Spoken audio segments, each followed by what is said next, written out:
আমার বিগত চুড়ি তৈরির ভিডিওগুলোতে আমি তোমাদেরকে সুই সুতা দিয়ে চুড়ির ওপরে বিভিন্ন ধরনের ডিজাইন করে দেখিয়েছিলাম। তাই আজকে ভাবলাম একটু অন্য কিছু ট্রাই করা যাক। তাই বসে পড়লাম হীরামণি মুক্তা নিয়ে নতুন একটি ডিজাইন ক্রিয়েট করার জন্য।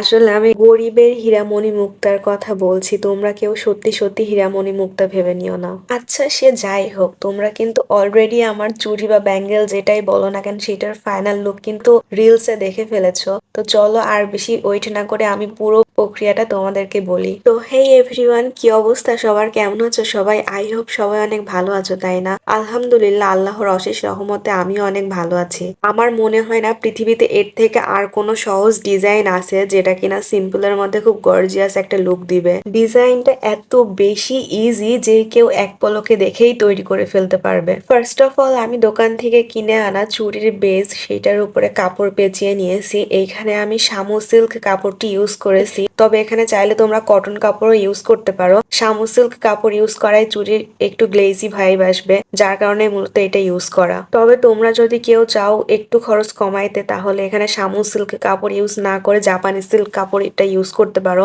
জাপানি সিল্ক কাপড়টাতেও অনেকটা গ্লেজি ভাইব আসে। চুড়ির বেজে কাপড় পেঁচানো হয়ে গেলে আমি একদম লাস্টে গ্লু এর পরিবর্তে সুই সুতা দিয়ে সিকিউর করাটা বেশি প্রেফার করি, কারণ আমার কাছে মনে হয় যদি সুই সুতা দিয়ে সিকিউর করি তাহলে ওইটা বেশি লং লাস্টিং হয়। আর হ্যাঁ, কাপড়ের উপরে এই ধরনের মণি মুক্তা বা স্টোন যেটাই বলো না কেন সেটা অ্যাটাচ করার জন্য B6000 অর B7000 গ্লু এর উপরে অন্য কোনো গ্লু হইতেই পারে না। আমার কাছে এই গ্লুটাই সব থেকে বেস্ট মনে হয়। তো এই তো এটাই ছিল আমার সিম্পল ডিজাইনের মধ্যে গর্জিয়াস লুকের একটি ছোট্ট ব্যাঙ্গলস তৈরির ভিডিও। এবার বলো কেমন লাগছে আমার ব্যাঙ্গলস এর ডিজাইনটি বা পুরো ব্যাঙ্গলস সেট? কমেন্ট করে সেটা কিন্তু আমাকে জানাবা। আর আমার ভিডিও ভালো লেগে থাকলে অবশ্যই আমার পেজটাকে ফলো করে তোমার বন্ধুদের সাথে শেয়ার করে দিতে পারো। তোমাদের সাথে আবার কথা হবে নতুন অন্য কোনো ভিডিওতে, অন্য কোনো কিছু তৈরি করার মাধ্যমে। তো ততদিন পর্যন্ত সবাই ভালো থাকো, সুস্থ থাকো, আর আমাকে এভাবেই সাপোর্ট করতে থাকো। আল্লাহ হাফেজ।